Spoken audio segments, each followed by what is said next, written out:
This is Chesterton Radio, your home for podcasts of works by G.K. Chesterton, plus drama, comedy, mystery, science fiction, big bands, and much more. The soundtrack to your Chesterton day at chestertonradio.com. Presents The Great Gildersleeve.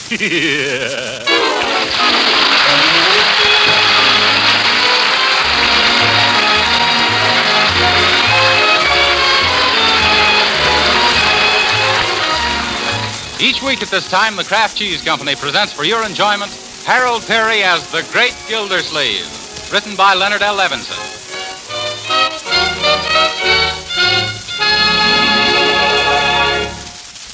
We'll hear from The Great Gildersleeve in just a moment. But right now, here's an important message for you. Probably all of you are aware of the efforts of our government to make us a healthier, more vigorous nation by improving our diets. Yes, food, proper nutrition, is as important these days as airplanes. And that's why you should know about Parquet margarine, made by Kraft. It's not only a delicious spread for bread, it's also rich in nourishing food elements your whole family needs. Of course, most people like Parquet margarine because it tastes so good spread on bread, hot rolls, or toast. But health-conscious housewives also use Parquet because it's a protective food of exceptionally high nutritional value. Yes, Parquet margarine is one of the best energy foods you can serve. And to make its natural, wholesome goodness even better for you, Kraft adds 9,000 units of vitamin A to every pound of Parquet, making it a reliable year-round source of this important vitamin. Why not ask your food dealer for Parquet margarine tomorrow? One taste will tell you it's a superior product made to Kraft's exacting standards of quality. Yes, you'll like its flavor and you'll like its economy, too. Just say Parquet, P-A-R-K-A-Y.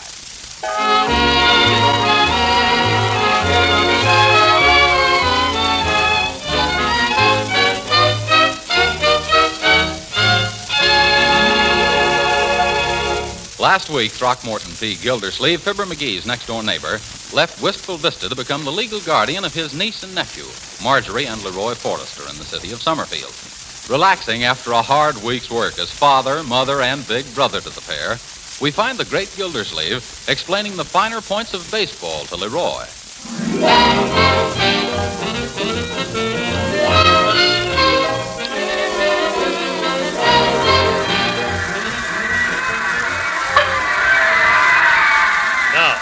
As a result of that play, Leroy, we have a member of our team on each base. You understand? Yeah, the bags are loaded. Come on, gang! Yoo-hoo! Now, Leroy, don't get so excited. Remember, this is only a baseball game. Why, you robber! As I was saying, Leroy, we mustn't give way to our emotions. No, sir, Uncle Morris. Yes. Let's remember to be sportsmen. Get an umpire! Always give the other fellow the benefit of the doubt, Leroy. Strike three, your grandmother. Oh, shut up, you big windbag. I am not. The umpire's nothing but a horse thief. Horse thief? I'm sorry, sir, but I've warned you before. Everybody's complaining. What do you mean, everybody? I'm not complaining, am I? Hey, Jesse James, where's your horse? We can't tolerate this any longer. Now, you'll have to get out. All right, we'll get out. Come on, Leroy. We've seen this newsreel 3 times already anyway. Don't forget your cap. Careful stepping on people's feet. Say, Uncle Morris, if you'll give me an advance on next week's allowance, I'll treat you to an ice cream cone. No thanks, Leroy. It's time we go home and fix up for that tea party your sister's giving at 5 o'clock. Oh, gee, do we have to gotta be at that sissy party? Well, I'm afraid so, Leroy. Marjorie seems to think a lot of young Ted Wills. Yeah, they're stuck on each other, all right, but why drag us into it? Well, now that I'm guardian for you two, she wants me to meet Ted's parents under the proper social circumstances. Couldn't you just bump into him someplace, like in the butcher shop? You mean meet him in the meat market? No, I'm afraid it's too late for that. Marjorie's worked awfully hard preparing for this afternoon, and she must be all ready by now. Come on, Leroy.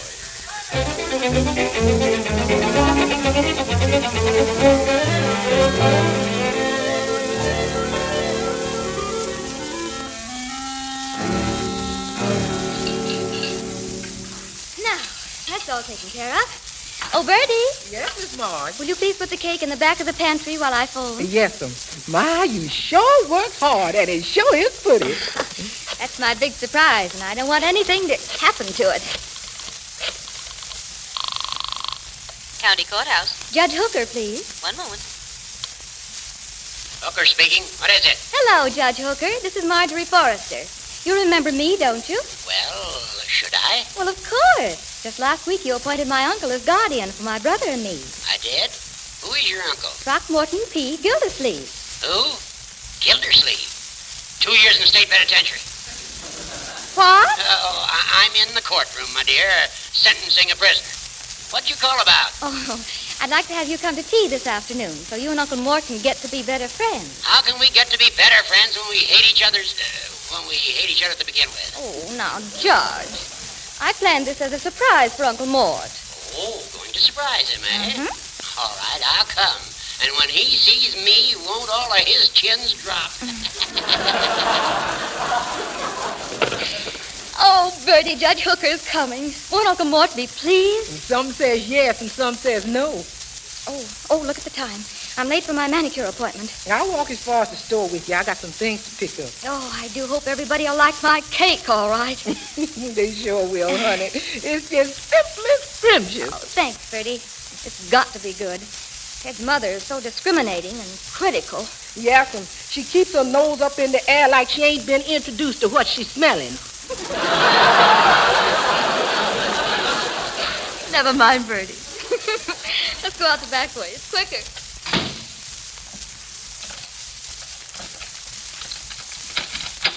Oh, Marjorie, we're back. Hello, anybody home? Leroy, I don't believe anybody's home. Doggone it, I thought we could get something to eat. It's been a long time since lunch. Yes, at least 2 hours. Suppose we rummage around in the kitchen. There's bound to be something here. I usually look in the pantry first. Ah, the voice of experience. Well, here's a lot of canned goods we could open. Kitchen cleanser, tennis balls, shellac, motor oil. Just call out if there's anything you like.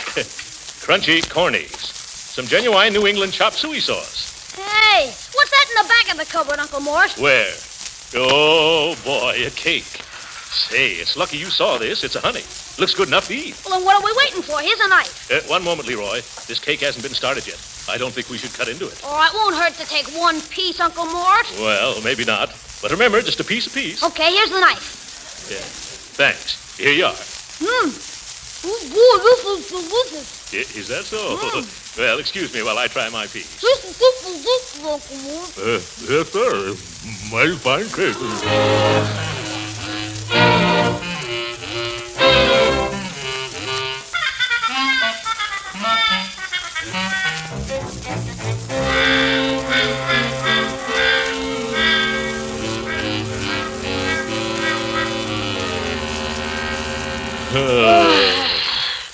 That's the end of it. Yeah, stuffy in here, isn't it?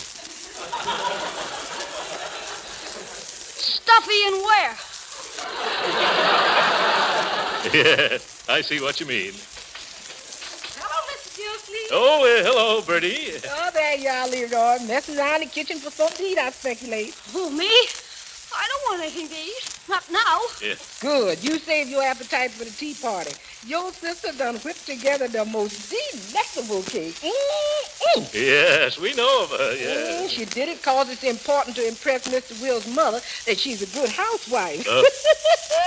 Look like Mr. Will's gonna get a house and a wife. Oh, I see.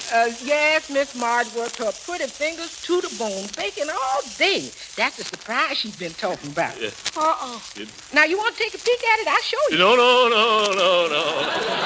Oh, but she got it so beautifully redecorated. Now, Bertie, don't go spoiling the surprise. It ain't gonna spoil nothing. Oh, yes, it would. Leroy, isn't there something Bertie could go to the store after? After when? I mean, Bertie, would you mind running down to the cigar store and getting me some Punchinillo Panatellas? But I got work to do. Leroy can get them. Oh, no, he's a minor. They won't sell him. I mean, here's $1. Get a whole box. But Mr. Gildersleeve. Hurry now, hurry. They may sell out. Remember, Punchinello Panatellas. Yeah, sir. By George, that isn't a bad name for a cigar, seeing that I just made it up. Oh, my goodness, Leroy. Why didn't you stop me from eating that cake? Boy, are we going to catch it when Marge gets back. Yeah. What do you say we take a short walk till about bedtime? Yeah, that's very good. No, we've got to face the consequences. Not me, Uncle Mort. I'll see you later. Come back here, young man. You don't see me running away. I'm going to stick my chin out and take it. That's not your chin sticking out, Uncle Mort. Never mind. Leroy, we got to find some way to get an exact duplicate of that cake before that party starts. Oh, my. Who's that? That's old lady Snoop, who lives next door. She's worse than an earache, Uncle Mort. I don't know the lady, Leroy, but I'm sure you're mistaken. I'll just see what Mrs. Snoop wants. No, Uncle, her name isn't... Ah, how do you do, Mrs. Snoop? Mrs. Snoop? Oh, this is Miss Dinwiddie, Uncle. But you said... Oh, I'm so glad to meet you, Mr. Gildersleeve. I'm the girl who lives next door. Your niece, Marjorie, told me so much about you. I feel we're practically old friends. Uncle Mort. Yes. Is Marjorie here? Well, No, I remember seeing her go down the street half an hour ago through my front curtains. You'd be surprised at all that I see through them. Yes, I see what you meant, Leroy. Anyway, I was looking for Marjorie, but I suppose you'll do instead. I will? Oh, well, what for, Miss... Dinwiddie. Henrietta Dinwiddie. With an N, not an M, and the accent's on the widdy, not on the din.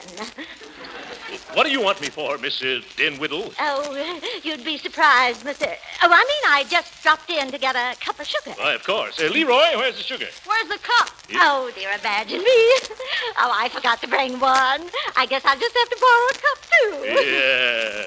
Oh, now, Mr. Gildersleeve, you'll have to excuse a poor little flustered bachelor girl. No, Leroy, not the lump sugar, the granulated, just like I always borrow. Oh, Mr. Gildersleeve, as I was saying, it isn't often that I get to meet such a handsome man with dark curly hair and merry brown eyes. Here's your sugar. Oh, yes. Thank you, Leroy. Well, it was so nice being introduced to you, Mr. Gildersleeve. Don't you worry about the sugar. You'll be getting it back sooner than you expect. Oh, that old hen, she makes me sick. Me too. Yeah, and a couple of weeks ago, Marjorie showed her a picture of you, and she said you look like Ronald Coleman. Ronald Coleman, eh? Yeah. Can you imagine that silly dame? Leroy, this is a free country. A lady's entitled to her opinion. Better put the sugar back. Oh, wait a minute. They use sugar in baking cakes, don't they? Sure. Leroy, I know how we can save Marjorie's party. How? Bake her another cake. Can you bake a cake, Uncle Mort? I don't know. I never tried. But it ought to be simple. After all, millions of women bake cakes every day. We ought to be able to do anything they can do. Yeah, what do you mean, we? I'm not going to get mixed up in no sissy proposition like that. But, Leroy, there's nothing sissy about baking. Look at the cowboys who bake their own sourdough bread. And the Indians grinding their own corn into corn fritters. And the cooks in the Navy making sea biscuits. Well, I guess you're right. Yes, well, let's get started. Should we use a cookbook or make it up as we go along? Well, there should be a cookbook in one of these drawers. Yeah. Here's one right here. Cooking in 6 easy lessons, or the bride's best friend. Well, let me see now. Here's one. A mocha coca tapioca cake. Sounds too complicated. Tomato soup cake with gumdrop icing. Gee, Uncle Mort, don't they make cake out of cake anymore? I guess not. Look at this picture, Leroy. Doesn't it look like the cake we ate? Yeah, Lady Baltimore cake. Yes, that's it. Now all we got to do is copy this one. Okay, what do we do? First, 3 cups of sifted cake flour. We got any cake flour? Nope. Here's some buckwheat flour. Well, I doubt if there's any difference. Next, 3 teaspoons of baking powder. Here's a box of baking soda. Is it powdered? Yeah, it is. That's what they must have meant anyway. Now, salt, shortening, sugar, half a cup of milk. Used all of today's milk, and yesterday's is sour. Fine. My mother always used sour milk in her cakes. It'll give it that old-fashioned sour taste. Teaspoon of vanilla and 6 egg whites. Hard-boiled or poached? No, Leroy, raw. It's easier to separate the white from the yellow if they're hard-boiled, Uncle Mort. Leroy, this is no picnic. Now, you sift the flour, the baking powder, and the salt together. Here, use this sifter. Okay. And I'll take the other stuff. Beat egg whites until stiff, it says. Who, me, or the eggs? Hey, Uncle Mort. Yes? This sifter leaks. Leaks?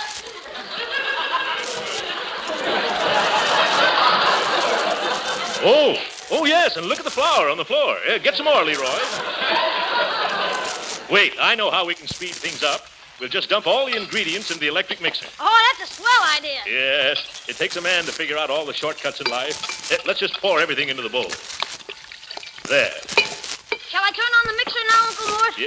Excuse me. Oh, my goodness, Bertie. She mustn't see this mess. I'll get rid of her. You stay here. Well, Bertie, did you get me those Punchinello Panatellas? Not exactly, Mr. Gildersleeve. I've been to 7 stores looking for them cigars, and 3 of them was fresh out, whilst the other 4 have them in the morning. They will, eh? Yes, sir. Now I better be getting back in the kitchen. Yes. Oh, no. I mean, I've got to have those cigars, Bertie. Well, maybe after I finish my work in the kitchen. It'd be worth $1 to me to get those cigars now. Huh? It would? Yeah. Well, maybe in that case I could... what's that? I suppose it's a truck coming up the hill. There ain't no hill around here. Sounds like my electric mixing machine in distress. I better go see. Go ahead if you want to lose that $3. What, $3? For bringing back those cigars. Does I get it in advance? Yeah, yes. Here you are, Bertie. Thank you, sir. I'll just go on out the back way. It's quicker. No. Use the front door. It's bad luck to use the back door when you're buying cigars. Take your time, Bertie. Goodbye. Wow, that was a close shave. Hey, Uncle Mort! Oh, sounds like the boy's in trouble. Coming, Leroy. Don't come in, Uncle Mort. Go back. I can't hear you. What's wrong with the mixer? It's throwing the cake batter all over the place. Oh, my goodness. Turn it off. I can't. I got batter in my eyes. Well, I will then. I'm not going to be intimidated by any... Oh! Get you in the kisser, Unc? Right in the pan. Where's that switch, Leroy? Watch your fingers, Uncle Mort. I think I've got it now. Yes. Oh. Yes. Oh, what a mess. Here's a towel, Leroy. Wipe the cake out of your eyes. Oh, Mr. Gildersleeve. Oh, jumping jelly beans. There's that woman from next door again. Oh, don't let her in here, Uncle Mort. She'll blab everything to Marge. Don't worry. I'll get rid of that gargoyle. Coming, Miss Dunwoody. Ah, there you are. Oh, Mr. Gildersleeve, I bet you think I'm an awful pest. Oh, no, not at all. But I wonder if I could trouble you for an egg. An egg? Yes, an egg. Chicken's hometown. I know just where Marjorie keeps them, so if you don't mind... Don't trouble yourself. Leroy, hand me out an egg, please. How do you want it, hard-boiled or poached? In the shell. Bright boy. Lovely weather we're having, isn't it? Yes. It's perfect weather for a ride in the country. I just love to pack a picnic basket and go out... Here's your egg. Thanks, Leroy. Yes, thanks, Leroy. Thanks very much. Goodbye, Miss Dunworthy. Goodbye. Did you brush her off, Hunk? No, she's walking down the steps. Let's hurry with the cake. All we have to do is pour the batter into the pans. Fine, but before I mess myself up anymore, I'm going to put on Bertie's bungalow apron. Help me into it, Leroy. Oh, but gee, Uncle Mort. Hold it up higher, Leroy. Fine. Now run around the back and tie the strings. Oop, not so tight, my boy. That's it. You sure look funny, Uncle Mort. Uh-oh, front doorbell. What kind of a house is this? Leroy, see if you can get that cake into the oven. I'm going to answer the door. Oh, but Uncle, that apron. It's all right. It's dark in the hallway. That's right. Waste the electricity. Good afternoon, madam. Do you sag and slump over heavy scrubbing? Have you got the dishwashing droop? Droop? Are you proud of the shape you're in? Oh, see here. You nearsighted little nincompoop. Bad cold you have there, madam. Now, I've got a girdle here that's the answer to all your prayers. It's a Gildersleeve glamour girdle. It'll keep you in, but you'll never wear it out. Yes, sir. Now, as a special inducement, I persuaded old man Gildersleeve to cut the price of this girdle to $3.99. You persuaded old man Gildersleeve, eh? Yeah, sure. You'd be surprised how palsy-walsy I am with the old fuddy-duddy. Why, of all the... I know, but you should do something about that coal lady. Now, madam, if you'd care to try on one... No, I happen to own... You already own a Gildersleeve girdle? Yes. Very good. But have you got a spare? Mister, you'd be surprised how many Gildersleeve girdles I have to spare. Good day. Of all the interruptions. How's the cake doing, Leroy? Oh, swell, Uncle Mort. It looks better every time I open the oven door. Splendid. Now, who's that? A man can't even bake a cake around here. All right, I'm coming. Now, see here, you... See what, Mr. Gildersleeve? Oh, hello, Judge Hooker. Come in. This is quite a surprise. That's what it was meant to be. What are you doing in the apron? Playing house? Yeah, that's very funny. No, I'm not playing house. Hey, Uncle Mort, I just took the cake out of the oven. Oh, shh. Oh, boy, does it look swell. Hello, Judge Hooker. What are you doing here? Hello, Leroy, my boy. What have you and your uncle been up to now? Why, we've been... Nothing at all, Your Honor. Leroy, time to get cleaned up. And look at me. I'm a mess. Yes. I'll go with you, Leroy. Make yourself at home, Judgy. But I came early just to ask you two a few questions. We'll be back, Your Honor. Something funny going on around here. Smells like a cake I'm smelling. I better see what they've been doing in the kitchen. A layer cake. Looks like it would taste good, too. I wish I wasn't on that darn diet. I'd take a piece. Not that one piece would hurt me. George, I believe I will.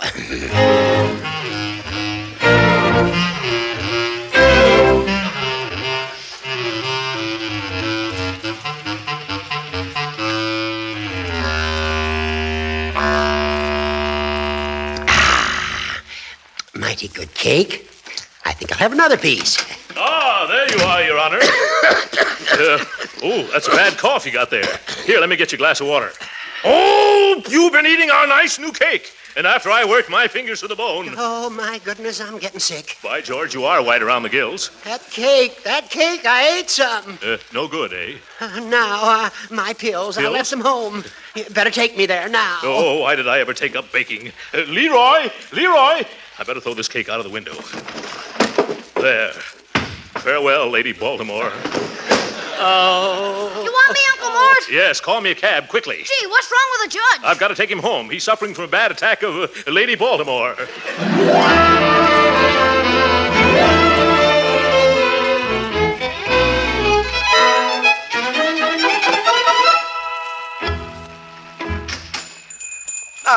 What can I do for you, sir? I happen to see that big cake in your shop window. I'd like to buy it. But that's a wedding cake. Yeah, I know, but it could pass for a party cake if we knock off the bride and groom.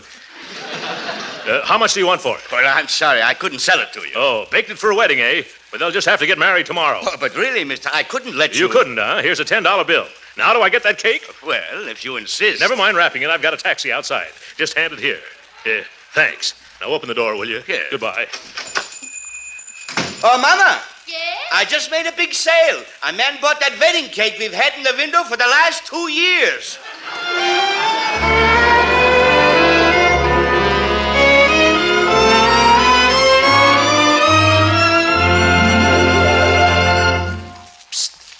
Leroy, anybody in the kitchen with you? No, come on in.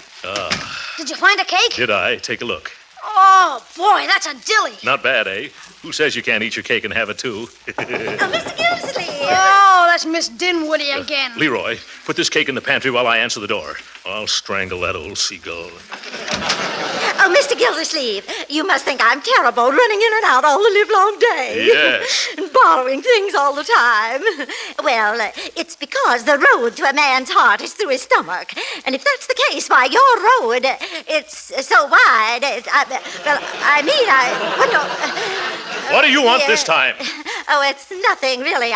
But I just brought you something I baked for you with my own little hands.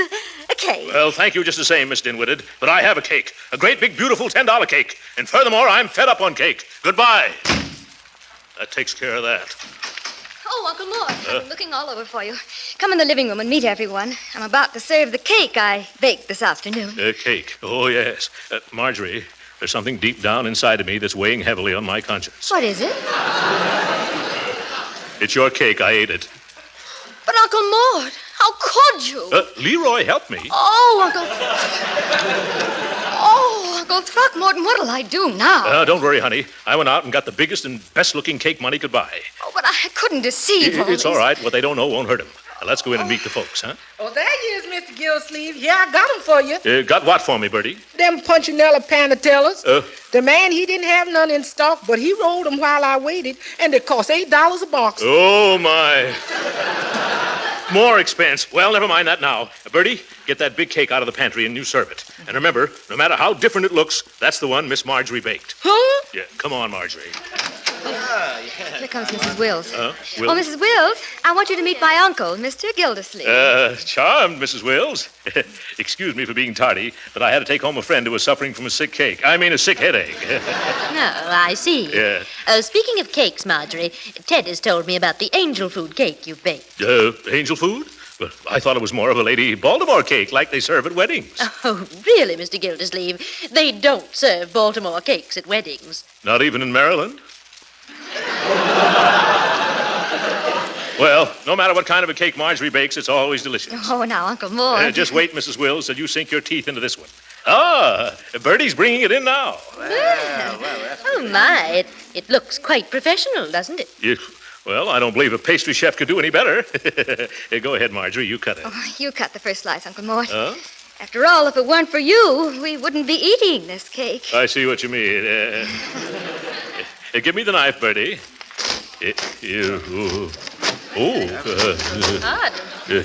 Well, frosting's a little thick. Dull knife. Bertie, haven't we got a sharper knife? No, Mr. Gildersleeve, but we's got an axe. Never mind, I'll manage with this.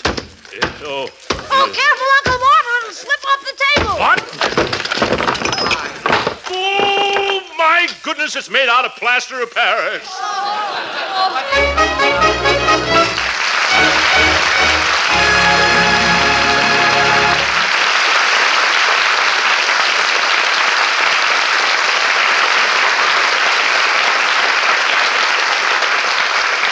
The Great Gildersleeve will be with us again in just a minute. But first, I want to tell you something that should make every quality-wise and economy-minded housewife want to try parquet margarine first thing tomorrow. Here it is. Now you can have a high-quality product made by Kraft that's so downright good as a spread for bread, toast, or rolls that you'll want to use it lavishly as a seasoning for hot vegetables, a shortening for baking, and for pan-frying, too. Yes, that quality Kraft product is parquet margarine. It tastes so good that you'll want to use lots of it at the table and for cooking. And it costs so little, you can use all you want without being extravagant at all. Yes, use all you want for baking. Remember, parquet is a real flavor shortening that makes better tasting cakes and cookies. Here's what one user says about parquet margarine. I'll read you a few lines from a letter from Mrs. Emma Hartman of Cavetown, Maryland. Now, we didn't ask Mrs. Hartman for this letter. She was so enthusiastic about parquet, she just had to tell us about it. Quote, I would like to tell you how well I like parquet. I use it for everything I want to be especially nice because of fine flavor, unquote. You see, the secret of parquet's popularity is its delicious flavor. And housewives with an eye to food value like it because it's such a nourishing energy food that contains plenty of vitamin A. Yes, every pound of parquet margarine contains 9,000 units of vitamin A. So you know it's not only good tasting, but good for you, too.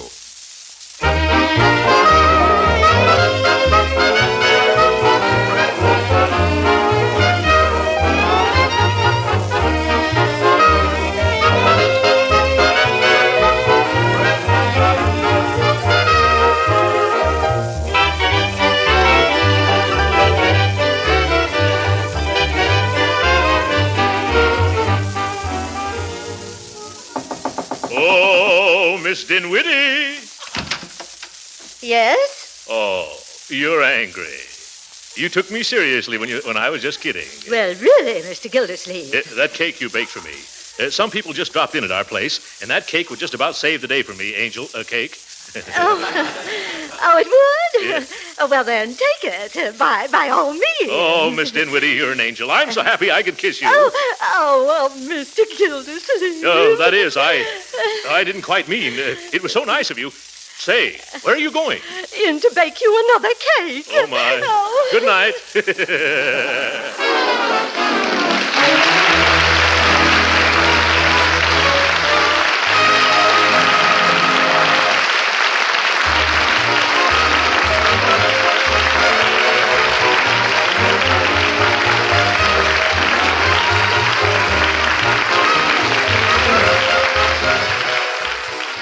Original music was composed and conducted by William Randolph. This is Jim Bannon speaking for the Kraft Cheese Company and inviting you to be with us again next week at this same time for the further adventures of the Great Gildersleeve. This is the National Broadcasting Company.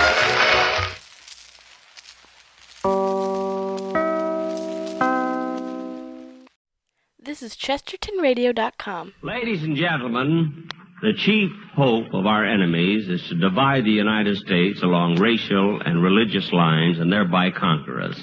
Let's not spread prejudice. A divided America is a weak America. Through our behavior, we encourage the respect of our children and make them better neighbors to all races and religions. Remind them that being good neighbors has helped make our country great This is and kept Chesterton her Radio, free. the true, good, and beautiful at ChestertonRadio.com.